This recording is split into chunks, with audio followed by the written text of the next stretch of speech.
Un millonario sale llorando del hospital donde su esposa está en coma. Un niño de la calle lo mira y le dice: «Señor, sé cómo salvar a su esposa». Él queda en shock. Los dedos de Ricardo Montoya tamborileaban impacientes sobre la mesa de vidrio mientras la pantalla de la laptop mostraba gráficos, proyecciones y números que solo él parecía capaz de descifrar. La oficina era un reflejo directo de su mente, minimalista, meticulosamente organizada, fría.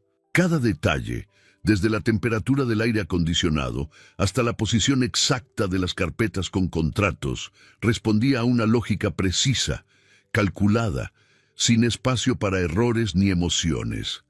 Así era Ricardo, así había construido su imperio y su reputación. Sus socios lo respetaban, sus competidores le temían, sus empleados lo reverenciaban en silencio. Era el tipo de hombre que entraba a una sala y silenciaba las conversaciones sin necesidad de abrir la boca. Y le gustaba tener el control absoluto de todo y de todos, incluida la mujer con la que se había casado hacía casi 10 años, aunque hoy en día ella era poco más que una silueta desdibujada en los rincones de su rutina. Bianca.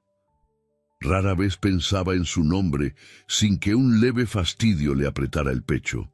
Artista plástica, soñadora, voluntaria en un albergue para niños de la calle. Para Ricardo siempre parecía demasiado distraída, demasiado idealista, tan diferente a él, que consideraba que su tiempo era demasiado valioso como para desperdiciarlo entre pinceles, lienzos y sonrisas infantiles. Bianca era una criatura de luz en una casa de concreto y vidrio, y con el paso de los años, su luz se había ido apagando. O tal vez él nunca había prestado suficiente atención para notar cuándo había brillado. Esa mañana en particular, la distancia entre ellos parecía simplemente parte del paisaje. Ricardo tenía una videoconferencia agendada con inversionistas de Hong Kong y apenas notó cuando Bianca salió de la casa. Su taza de café se quedó enfriando sobre la mesa de madera rústica que nunca había hecho juego con el resto de la decoración impersonal del departamento. No vio la nota garabateada junto a la taza. Tampoco notó que ella salió más temprano de lo habitual ni que estaba nerviosa. Para Ricardo, simplemente, ella no estaba. Los audífonos en sus oídos silenciaban el zumbido del celular vibrando.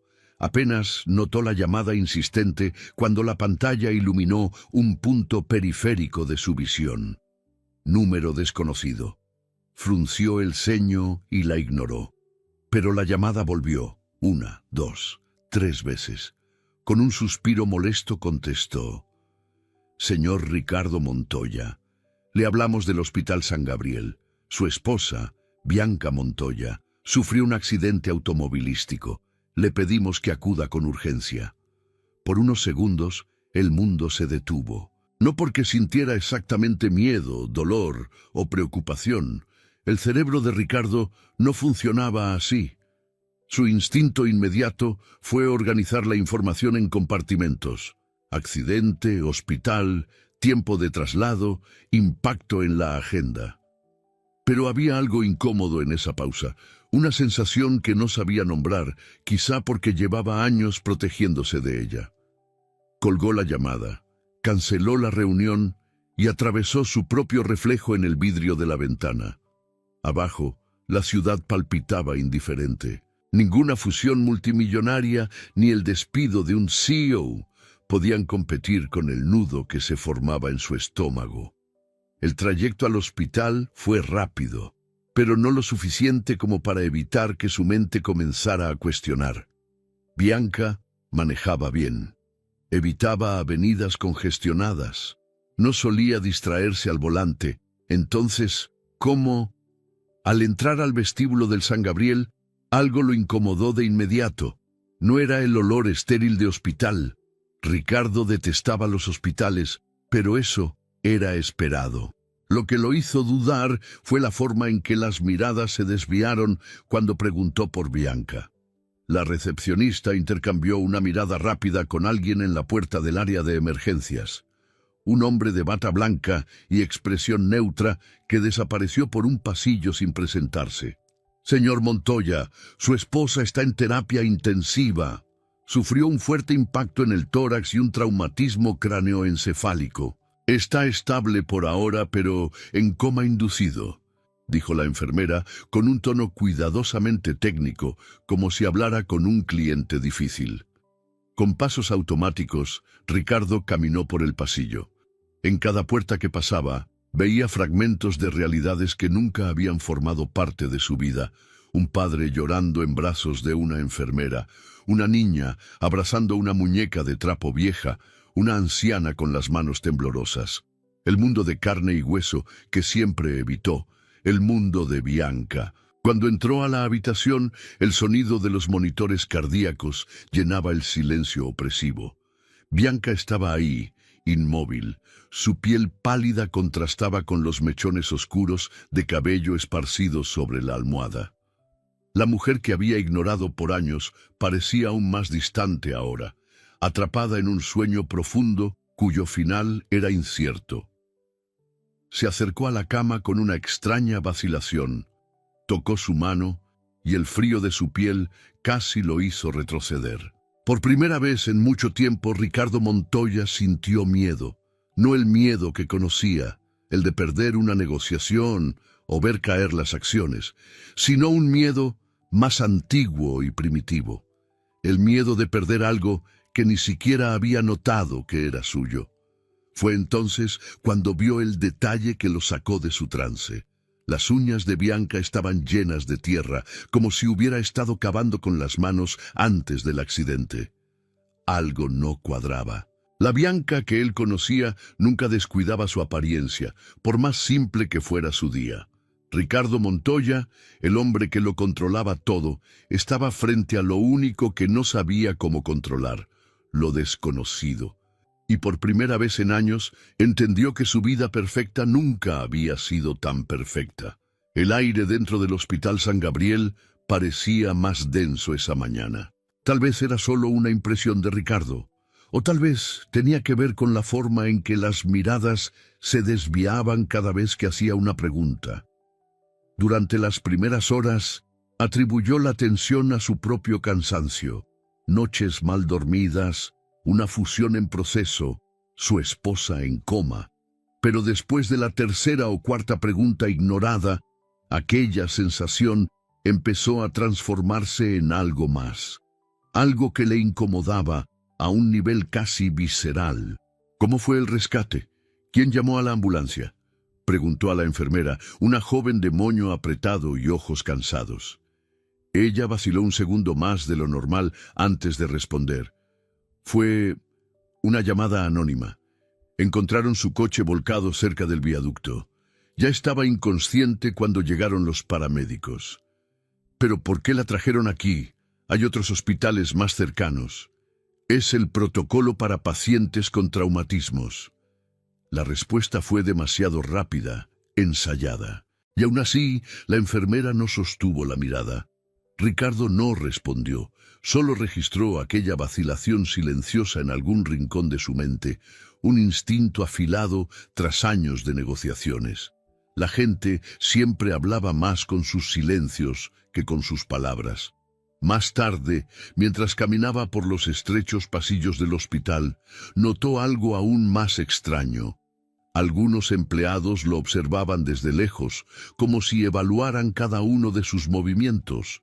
No era curiosidad ni preocupación. Parecía vigilancia. Reconocía esa mirada.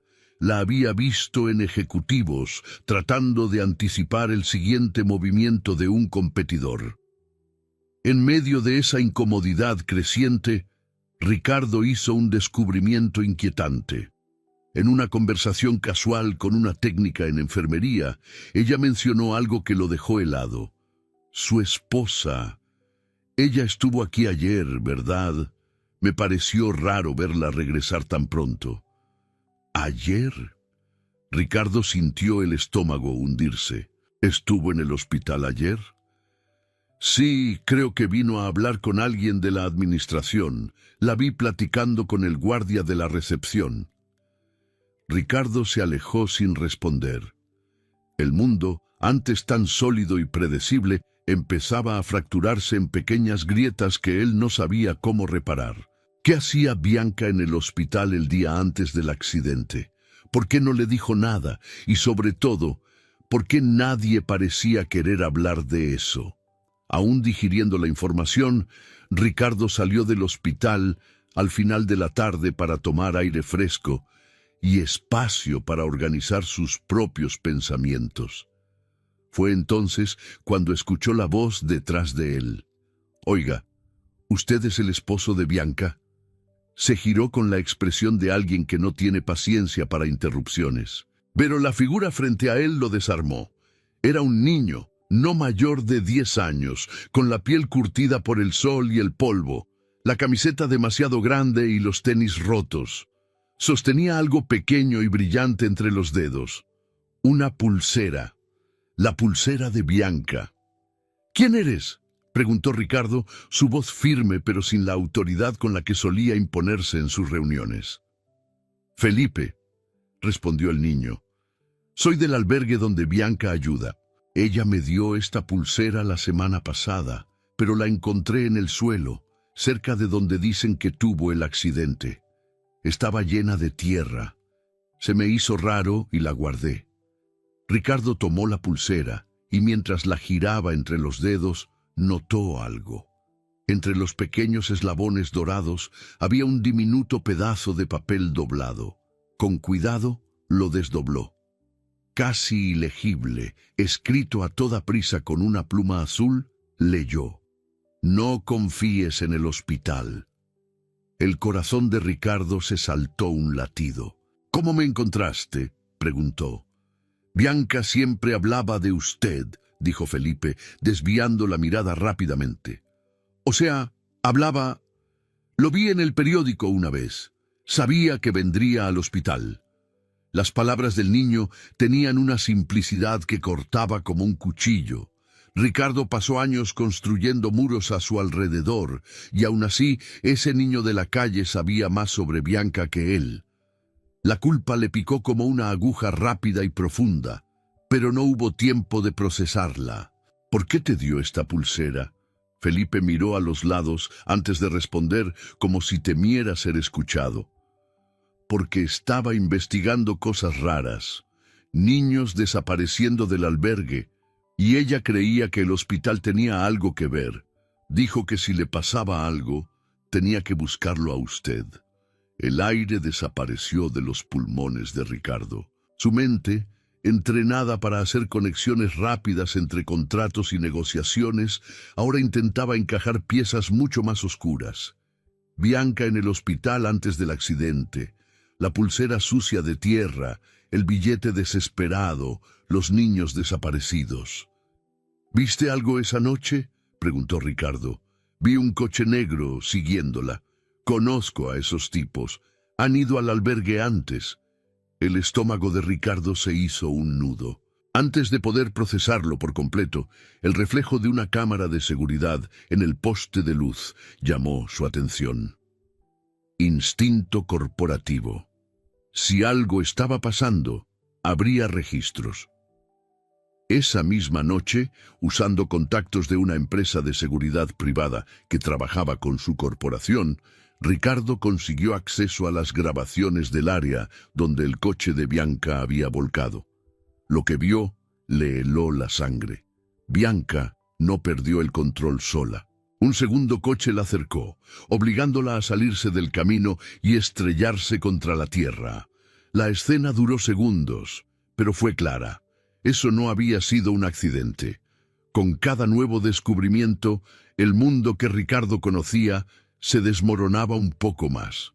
El empresario todopoderoso ahora era un hombre rodeado de sombras y susurros, empujado a un abismo donde cada respuesta traía consigo una nueva amenaza. Y, por primera vez, comprendió que no era el único observando. Él también estaba siendo observado. El portón oxidado rechinó cuando Ricardo lo empujó. El albergue donde Bianca pasaba sus tardes no era nada como lo había imaginado. Pequeño, con paredes descascaradas y juguetes improvisados esparcidos por el patio de tierra, parecía más un refugio temporal que un hogar de verdad. Y aún así, había vida ahí. Vida y una energía que contrastaba violentamente con el silencio gélido de su propia casa. Los niños, dispersos en pequeños grupos, interrumpieron lo que hacían para mirarlo, algunos con desconfianza, otros con curiosidad. Ricardo, con su traje impecable, parecía un visitante de otro planeta. Ninguno de esos niños sabía lo que era un hombre como él. Y Ricardo no sabía qué hacer con esas expresiones inocentes. Fue Felipe quien lo sacó de su incomodidad. «Ven conmigo, su cuarto está por aquí». Felipe abrió paso entre los pasillos angostos, con paredes cubiertas de dibujos infantiles y avisos escritos a mano. Ricardo se fijó en un mural con fotos, donde Bianca aparecía en varias de ellas, sonriendo, abrazada con niños, pintando muros, sirviendo sopa. Ella era parte de ese lugar, una parte que Ricardo nunca se molestó en conocer. El cuarto de Bianca en el albergue era pequeño, pero acogedor. Había lienzos apoyados en una esquina, pinceles manchados de pintura y una cobija de lana colorida doblada sobre la cama estrecha. Un ligero aroma a óleo aún flotaba en el aire, mezclado con el olor tenue de humedad. Era ahí donde pasaba sus horas, mientras Ricardo pensaba que solo hacía caridad, como solía decir con desdén. «Se quedaba aquí cuando salía tarde», explicó Felipe. Decía que prefería no regresar tan tarde sola. Ricardo miró alrededor, sintiendo el peso de su ausencia de una manera nueva, incómoda. Era como si Bianca hubiera vivido toda una vida paralela a la suya, y él apenas ahora comenzaba a ver sus bordes. «Dijiste que algunos niños desaparecieron», recordó Ricardo, obligando a su mente a enfocarse de nuevo. «¿Qué pasó?» Felipe bajó la mirada, sus dedos sucios tamborileando sobre la cama de Bianca. Primero fue Valeria. Desapareció de la nada, sin llevarse nada. Luego Lucas, Andrés, decían que había un hombre que rondaba el albergue, de traje como tú, pero sin cara de buena gente. Uno de los niños dijo que vio una camioneta negra estacionarse cerca del portón una noche, pero nadie le creyó, porque aquí todos piensan que los niños mienten. Un escalofrío recorrió la espalda de Ricardo. ¿Qué tenía que ver una camioneta negra y niños desaparecidos con Bianca? ¿Y qué demonios tenía que ver el Hospital San Gabriel en todo esto? La respuesta empezó a tomar forma cuando Felipe jaló un pedazo suelto de la madera bajo la cama de Bianca. Con un leve crujido, levantó la tabla, revelando un cuaderno de tapa negra, escondido en el hueco estrecho. «Me pidió que lo escondiera», explicó Felipe. «Dijo que era importante». Ricardo tomó el cuaderno con manos vacilantes. Estaba lleno de anotaciones, hojas dobladas y garabatos apresurados. Al abrir la primera página, encontró una lista de nombres, infantiles, casi todos. Valeria, Lucas, Andrés, Gael. Junto a cada nombre, una fecha y una breve descripción. Desapareció después de consulta en el San Gabriel, última vez visto con fiebre, transferido para tratamiento, y nunca volvió. Pasó la página y encontró recortes de periódicos, reportes médicos e incluso mapas dibujados a mano, indicando trayectos entre el albergue y el hospital. En cada pedazo de información había algo inconexo, como un rompecabezas armado con manos temblorosas de miedo. Pero había un patrón. Todos los desaparecidos tenían algo en común. Eran niños sin registro, sin familia o con historial médico de donaciones de sangre o consultas gratuitas en el Hospital San Gabriel. «Ella sabía», murmuró Ricardo. Bianca sabía algo. Felipe asintió, los ojos bien abiertos. Dijo que alguien del hospital se estaba llevando a los niños, que usaban los expedientes para saber a quién nadie iba a buscar. Las palabras eran simples, pero la implicación hizo que Ricardo sintiera náusea. Tráfico. Bianca estaba investigando una red de tráfico, y él ni siquiera se enteró de que estaba en peligro. Cerró el cuaderno con fuerza, su corazón latiendo más rápido que en cualquier negociación multimillonaria. Bianca no fue víctima de un accidente, fue un blanco. Alguien sabía que se estaba acercando demasiado y decidió silenciarla antes de que hablara con las personas equivocadas. «Tengo que volver a casa», dijo Ricardo, deslizando el cuaderno dentro del portafolio de cuero que siempre llevaba. «Esto es más grande de lo que parece». Felipe jaló su manga antes de que se fuera. «Tenga cuidado, ahora ya saben quién es usted». Ricardo no respondió. Una parte de él todavía luchaba contra la realidad de que su esposa no era solo una artista soñadora, sino alguien lo suficientemente valiente como para enfrentarse a algo mucho más grande que cualquiera de ellos. Y él solo era un hombre poderoso que nunca vio el tamaño de la mujer que tenía a su lado. De regreso a casa, con el cuaderno de Bianca en el asiento del copiloto, Ricardo sintió por primera vez la mirada invisible sobre él. Retrovisor tras retrovisor, una SUV negra con vidrios oscuros lo seguía a unos cuantos autos de distancia. No aceleró, no mostró pánico, solo aferró el volante con más fuerza, como alguien que reconoce que ya cruzó la línea entre la seguridad y el peligro, y no hay manera de volver atrás. Bianca pudo haber empezado esta búsqueda sola, pero ahora también era suya. Y si alguien pensaba que Ricardo Montoya se rendía fácilmente, era porque no lo conocían de verdad. El sonido de los zapatos de cuero resonaba en el pasillo blanco del Hospital San Gabriel, mientras Ricardo caminaba con pasos firmes, pero con la mente inquieta. Cada vez que intentaba obtener información sobre el estado de Bianca, se encontraba con respuestas vagas y miradas incómodas. El personal médico parecía programado para repetir las mismas frases, como si todo el hospital siguiera una coreografía invisible. «Su estado es estable, puede visitarla por 5 minutos. No tenemos información adicional sobre el accidente. Estamos haciendo todo lo posible». Las palabras vacías rozaban sus oídos como papel quemado, frágiles y llenas de cenizas. No había transparencia, no había claridad, solo silencios, respuestas ensayadas y una tensión que nadie lograba disimular por completo. En el tercer intento de hablar con el médico responsable, Ricardo fue simplemente ignorado. El hombre pasó junto a él sin siquiera levantar la vista del expediente. Aquello no era indiferencia, era miedo. Fue entonces cuando una voz femenina sonó a su lado, baja y cuidadosa. «Si fuera usted, dejaría de hacer preguntas en público». Ricardo se giró de golpe, encontrándose con una mujer de bata blanca y el cabello recogido en un chongo sencillo. Los lentes de armazón delgada no combinaban con la intensidad de sus ojos cafés, que parecían analizar cada mínima expresión de él.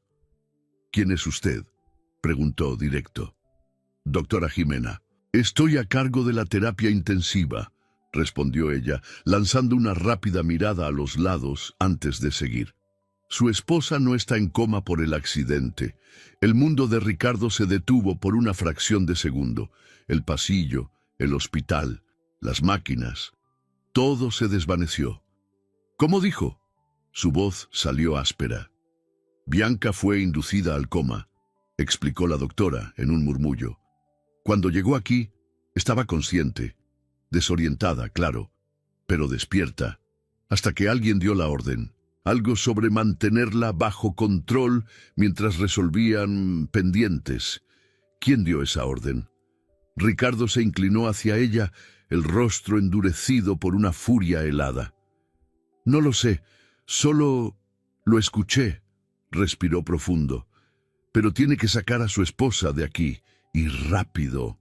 Antes de que Ricardo pudiera presionarla por más respuestas, un sonido familiar interrumpió sus pensamientos. La notificación de la cámara de seguridad de su casa. Alguien había entrado a su oficina. Con el corazón acelerado, sacó el celular y vio la imagen temblorosa de Felipe, pequeño pero decidido, revisando cajones y manipulando la laptop.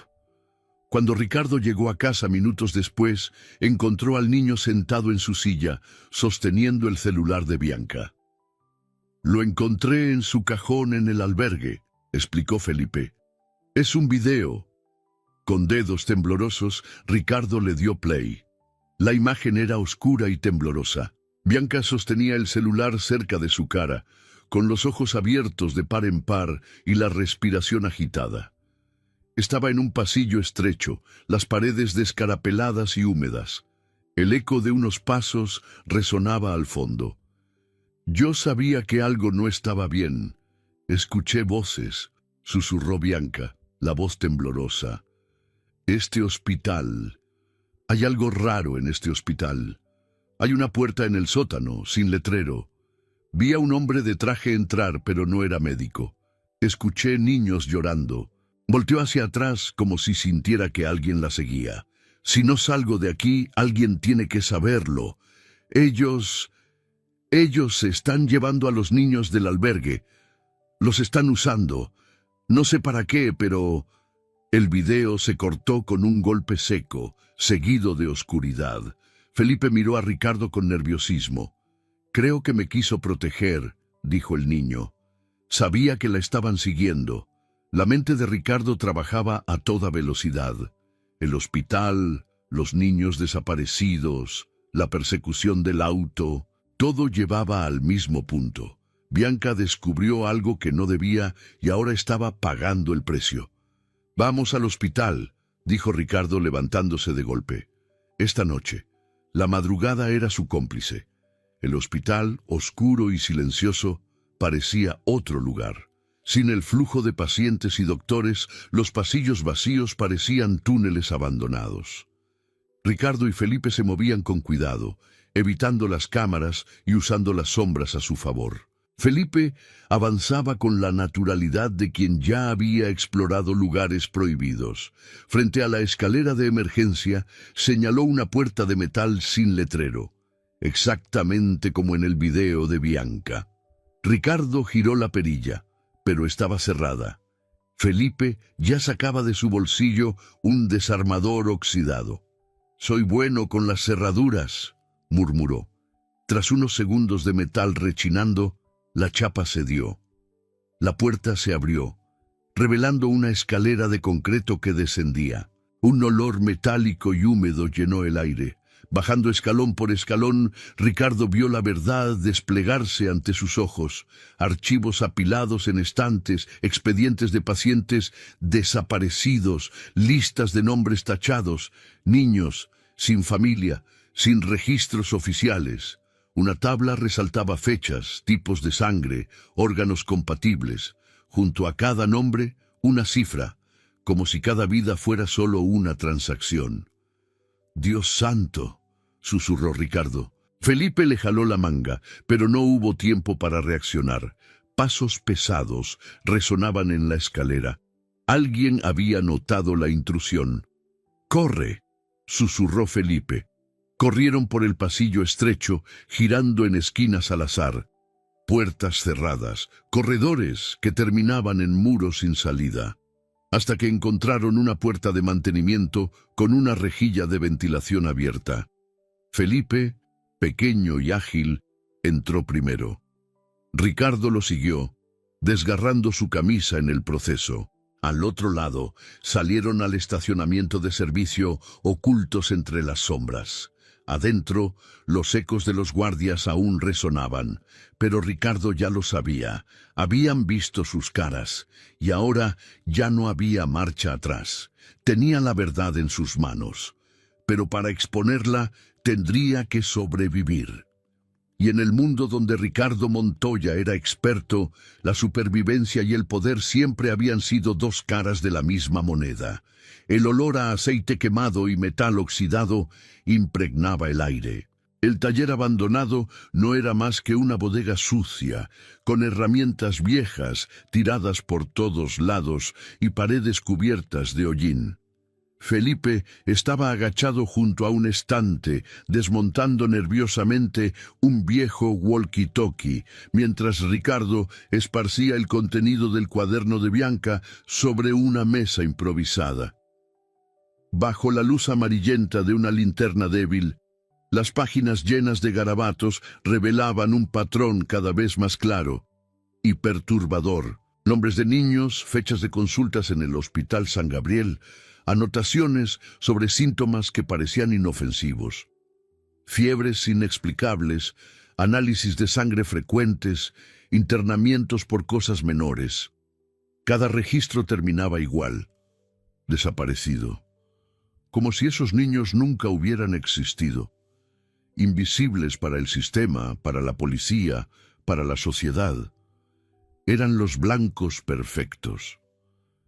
Escogían a los que nadie iba a buscar, murmuró Ricardo con la voz áspera. Niños sin familia, sin historial médico completo, sin registros oficiales. Felipe, sentado sobre una caja de madera, no dejaba de mover la pierna.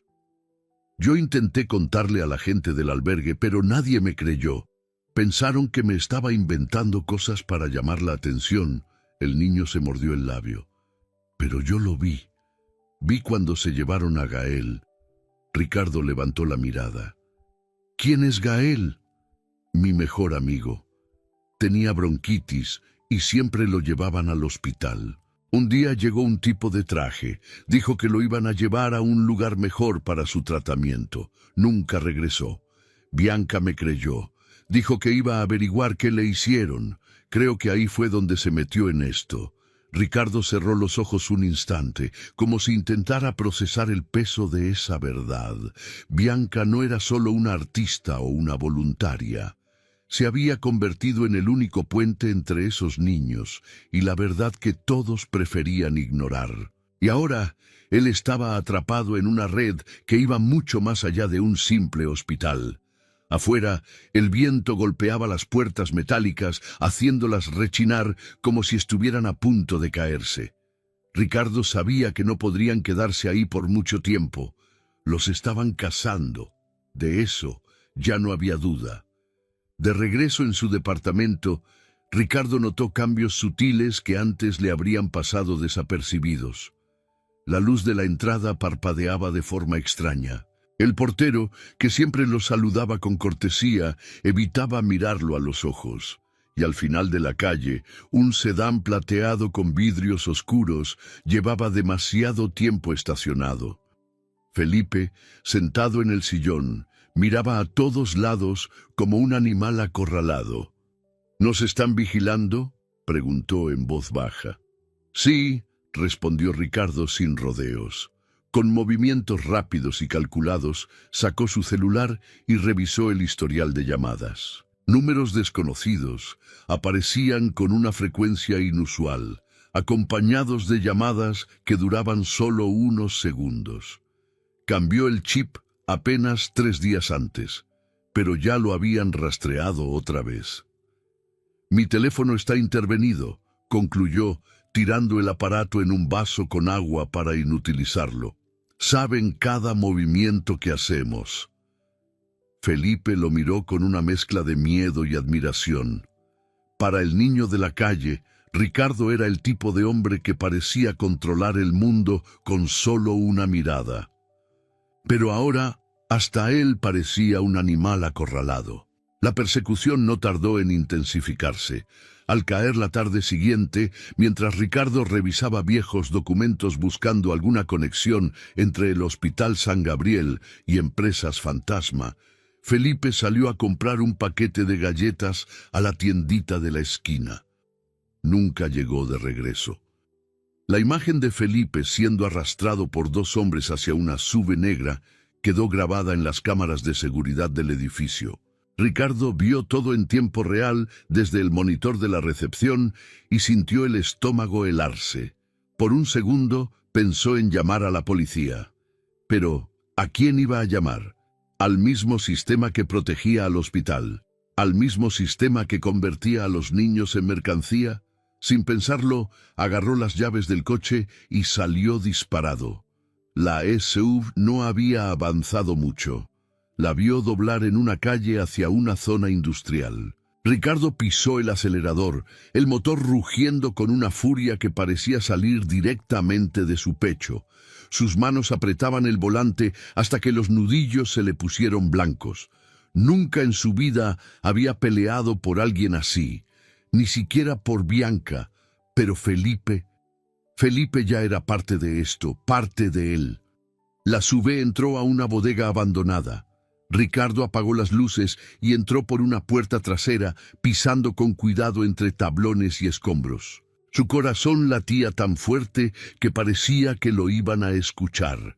Felipe estaba amarrado a una silla con la boca tapada por una cinta vieja y sucia. Dos hombres, uno de ellos el mismo guardia de seguridad que Ricardo había visto en el hospital, hablaban en voz baja, mencionando órdenes para desaparecer al niño y al empresario antes de que descubran más cosas.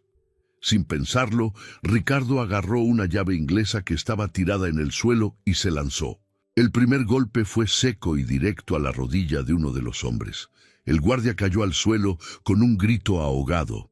El segundo intentó sacar un arma, pero Ricardo ya estaba sobre él, estrellándolo contra una pila de tarimas viejas. Felipe, con las manos atadas, le dio una patada al tipo caído, sacando toda la rabia que llevaba guardada. Minutos después, ya estaban de vuelta en el coche, ambos respirando agitadamente. Ricardo manejaba con una mano que temblaba levemente sobre el volante.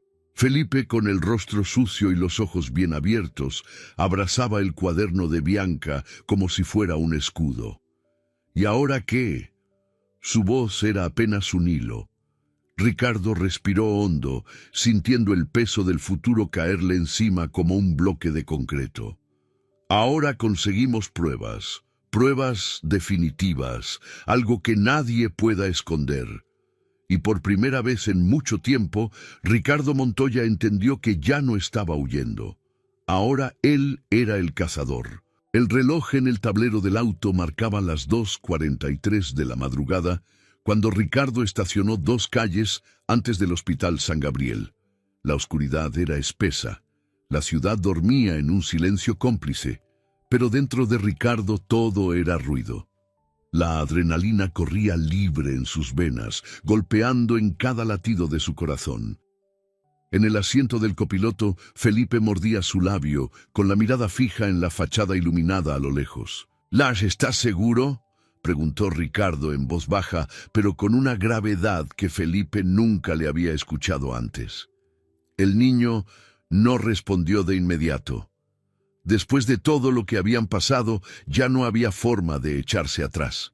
Bianca estaba atrapada en ese hospital y ahora el niño de la calle y el empresario frío eran los únicos que podían salvarla. «Estoy dentro», respondió Felipe, apretando en su bolsillo el destornillador oxidado que ya era casi su marca registrada. Atravesaron la calle en silencio, entrando por un lado donde la reja estaba parcialmente derrumbada por una obra olvidada. Ninguna alarma sonó. Ninguna luz se encendió. Solo el viento golpeando el concreto los acompañaba. Felipe guió a Ricardo por la parte trasera, pasando por una entrada de servicio mal cerrada. A esa hora, el hospital parecía más un mausoleo. Pasillos vacíos, solo el zumbido lejano de los equipos y el pitido ocasional de algún monitor cardíaco. Pero bajo esa aparente calma había algo podrido. Ricardo lo sentía, como un olor invisible pegado a la piel. «La escalera es por aquí», susurró Felipe. Bajaron por la misma escalera angosta de concreto que Felipe le había mostrado antes. La puerta del sótano seguía con la cerradura rota, pero esta vez había una nueva cadena y un candado pesado. «Dame un minuto», dijo Felipe agachándose. Con una agilidad impresionante, el niño manipuló el destornillador, ajustó un pedazo de alambre doblado y en segundos el candado cedió. Ricardo solo observó, admirado y al mismo tiempo horrorizado por la facilidad con la que un niño de 10 años sabía forzar cerraduras. La puerta rechinó al abrirse, liberando un soplo de aire viciado y helado. La escalera descendía en espiral, tragándolos en una oscuridad cada vez más densa. Las paredes estaban húmedas, cubiertas de filtraciones y moho. No había letreros que indicaran dónde estaban, ningún rastro de que ese sótano siquiera existiera. Al final de la escalera, un pasillo iluminado por luces fluorescentes parpadeantes se extendía. Las puertas eran todas iguales, metálicas, sin ventanas, con pequeñas mirillas cubiertas. Ricardo abrió la primera. Adentro, una niña. No tendría más de 6 años. Estaba acostada en una camilla, conectada a monitores, sedada, con una respiración débil e irregular. Junto a la cama, un expediente, sin apellido, sin historial familiar, solo un código de identificación y una marca en la esquina inferior. Compatible, riñón derecho. Ricardo tragó saliva, cerrando la puerta con cuidado. «Hay más», susurró Felipe, señalando las demás habitaciones. Abrieron una, luego otra, todas iguales. Niños inconscientes, sedados, conectados a tubos y máquinas. Algunos parecían recién llegados, otros ya estaban en estado terminal, cuerpos frágiles al borde del colapso. Todos, sin excepción, sin nombre, sin historia. «Los tratan como piezas de repuesto», susurró Ricardo con la voz temblando de rabia y asco. «A mí también me iban a llevar», dijo Felipe con voz baja, sin apartar la vista de una niña de rizos oscuros y piel morena, respirando con dificultad. «Si no fuera por Bianca».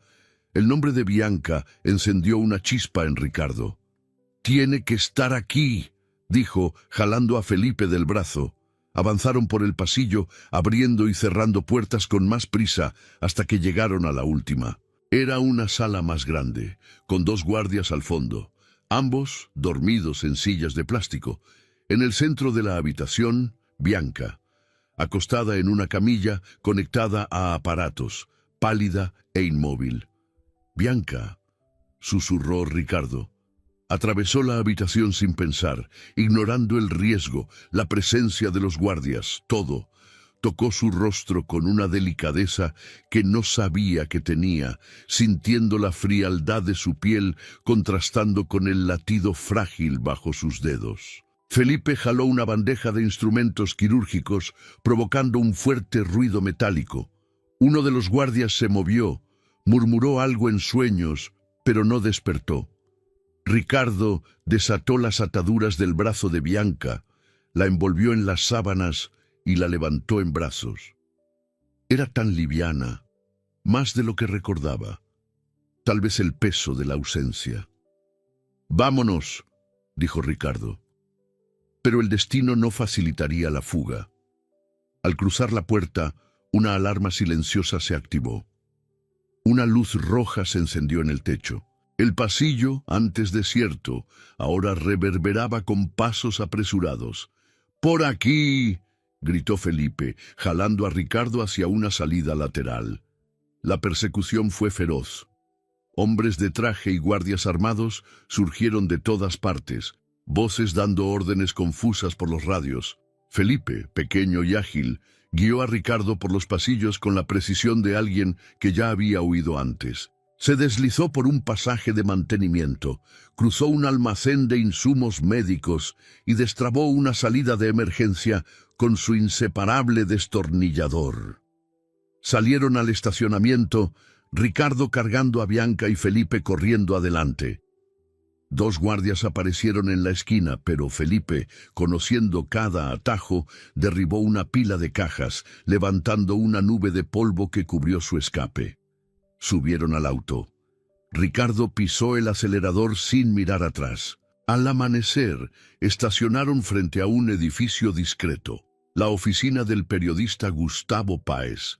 Ricardo sabía que solo alguien con el instinto de supervivencia tan agudo como el suyo podría proteger la historia. No confiaba en la policía ni en la justicia, pero la verdad, en las manos correctas, era un arma poderosa. ¿Estás seguro?, preguntó Felipe, sujetando el cuaderno de Bianca. Ricardo miró a Bianca, aún inconsciente, pero viva.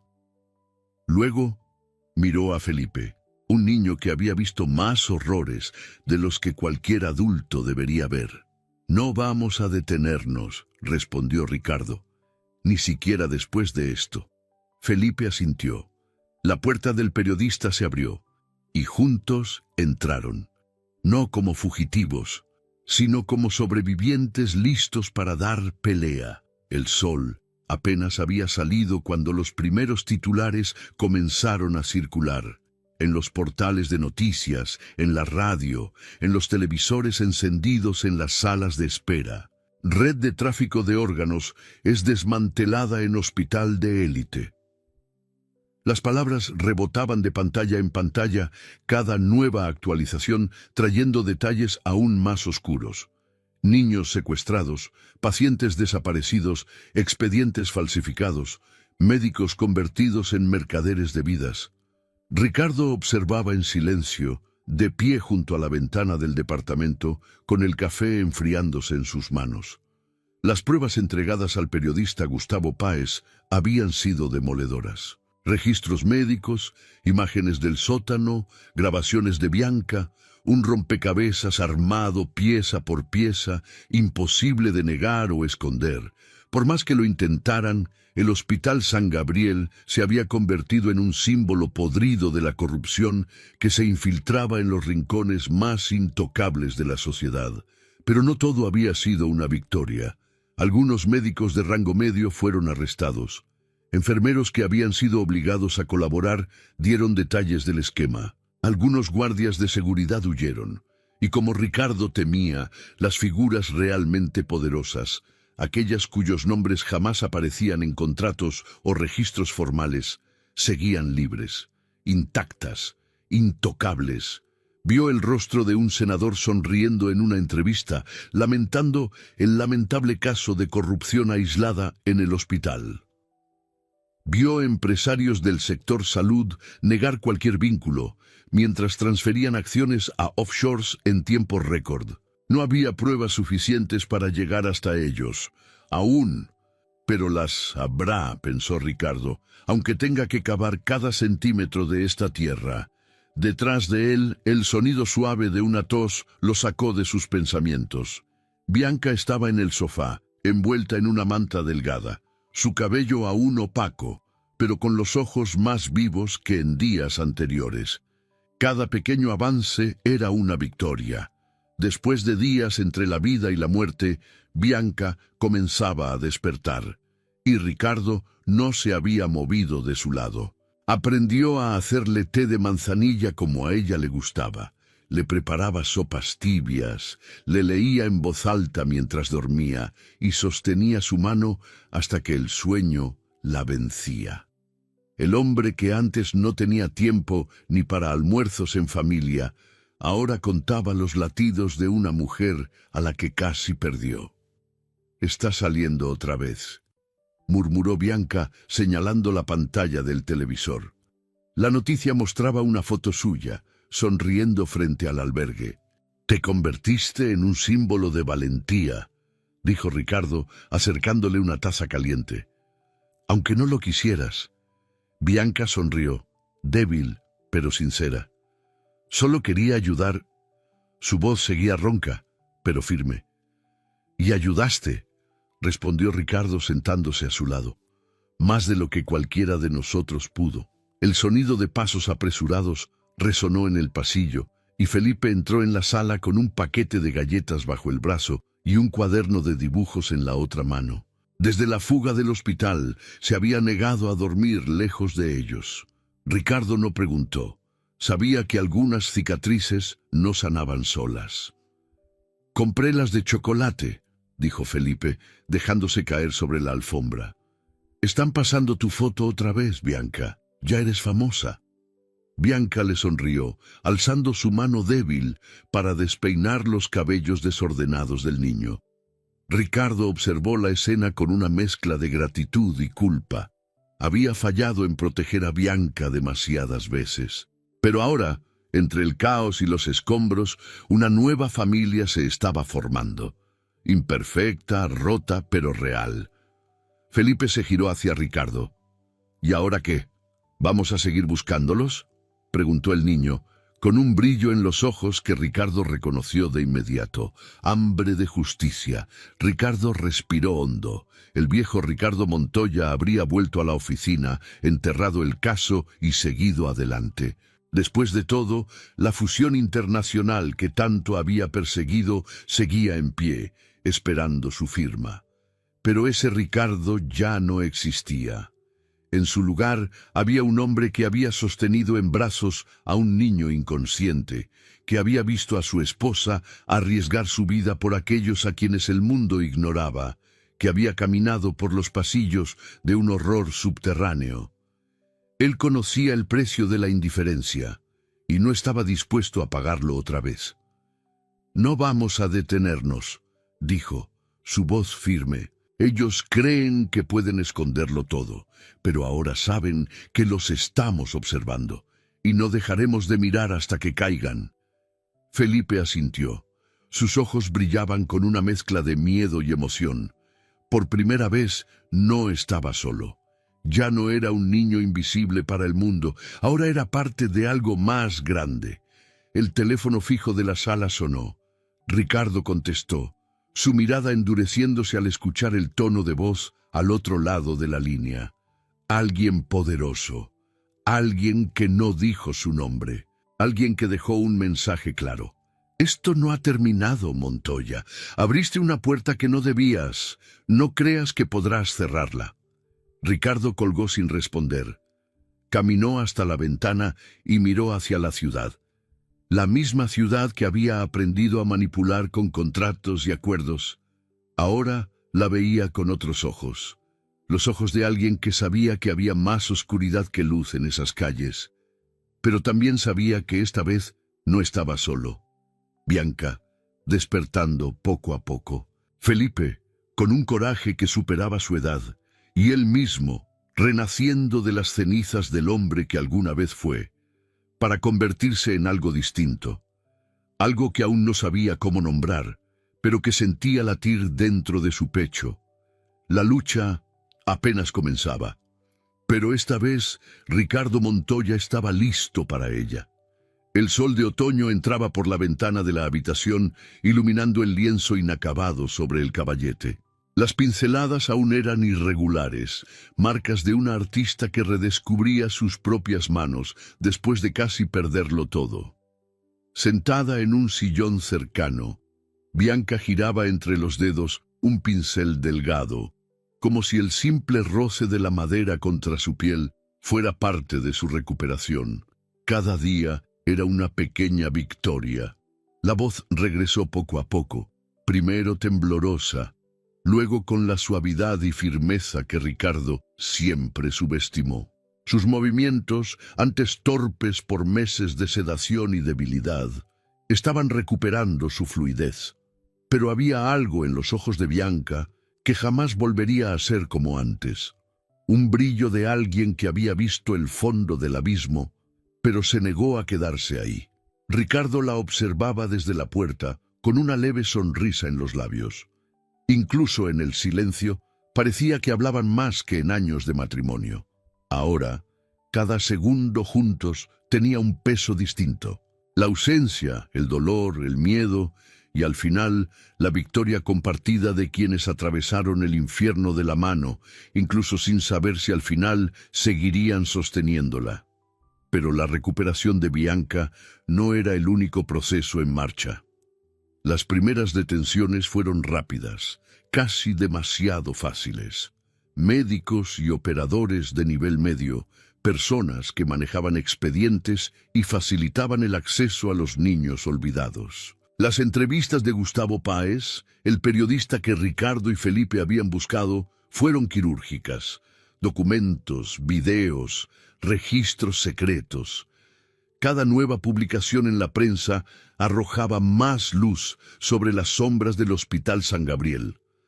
Pero para Ricardo, eso no era suficiente. Sabía que los rostros realmente importantes seguían ocultos. Los que tomaban las decisiones en salas de lujo, lejos de la sangre y las lágrimas. Quería a esos, y sabía por dónde empezar. Esa noche, cuando Felipe se quedó dormido en la habitación de huéspedes, que ya parecía ser suya desde hacía tiempo, Ricardo tomó su laptop y accedió al servidor privado de su empresa. Años de contactos en sectores que iban mucho más allá de las fusiones corporativas habían creado una red invisible de información que pocos ejecutivos se atrevían a tocar. Ricardo Montoya, el hombre que antes cerraba los ojos a lo que no le concernía, ahora era el hombre dispuesto a abrir cada gaveta sucia. Las cuentas bancarias que financiaban las operaciones clandestinas del hospital llevaban a una holding internacional, una estructura de empresas fantasma. Pero Ricardo conocía ese juego. Él mismo había creado estructuras similares, legales, claro, para proteger sus negocios. Fue fácil identificar patrones, rastrear transferencias y finalmente llegar a una cuenta en Ginebra. El nombre vinculado a esa cuenta hizo que el estómago de Ricardo se revolviera. Eduardo León, presidente de una de las mayores redes de salud del país. Un hombre que frecuentaba las mismas galas, que posaba en portadas de revistas junto a ministros, que estrechó la mano de Ricardo más de una vez en reuniones del Consejo Empresarial. Pero Eduardo no estaba solo. Había otros. Un senador, a cargo de las comisiones de salud pública, recibía transferencias regulares a través de una constructora ligada a la remodelación de hospitales estatales.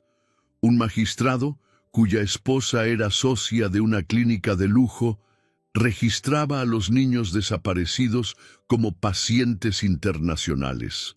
Un director de la Policía Civil, responsable de coordinar investigaciones sobre trata de personas, archivaba cada denuncia que llegaba demasiado lejos. Bianca casi murió por descubrir lo que estos hombres hacían en las sombras.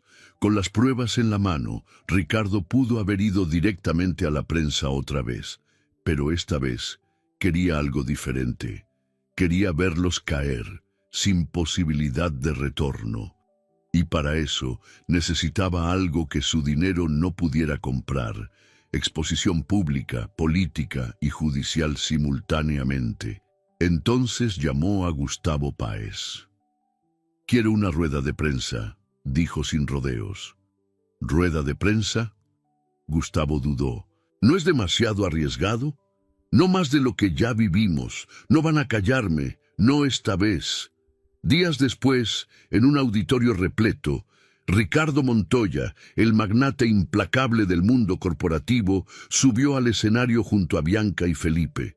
Juntos presentaron las pruebas, documentos, transferencias, grabaciones, informes médicos, una línea del tiempo que comenzaba con niños invisibles y terminaba en los despachos de Brasilia y en las salas de juntas de las empresas de salud más poderosas del país. La reacción fue instantánea.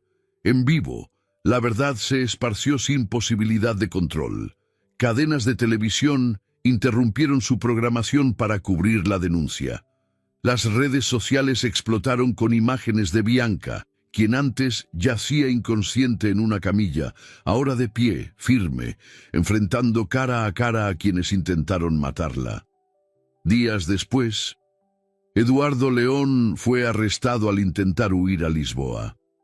El senador perdió su fuero y fue acusado de asociación delictiva y corrupción. El magistrado y el director de la policía fueron destituidos y luego encarcelados. Por primera vez, Ricardo Montoya vio algo que jamás había visto: el sistema sangrando. De regreso en casa, Bianca pintaba de nuevo. Lento, pero con una calma que parecía imposible meses atrás. Felipe hacía su tarea en la mesa de la cocina, una nueva rutina a la que todavía se acostumbraba, pero que ya llamaba hogar. ¿Y Ricardo? Él solo observaba. Ya no había reuniones de consejo ni fusiones multimillonarias. Su oficina ahora estaba dividida entre documentos de su empresa y nuevas investigaciones, porque incluso con los arrestos sabía que el sistema se reconstruye, que nuevos niños serían el blanco si nadie seguía vigilando. Ya no era solo un empresario, ni el esposo ausente de Bianca. Ahora Ricardo Montoya era otra cosa. Alguien que entendió que el verdadero valor no está en los contratos que firmamos, sino en las vidas que elegimos proteger. Y esta vez eligió el lado correcto. I hope you enjoyed today's story. If you did, subscribe to the channel so you don't miss more stories like this. Leave a like and comment below what you thought about the story. See you in the next video.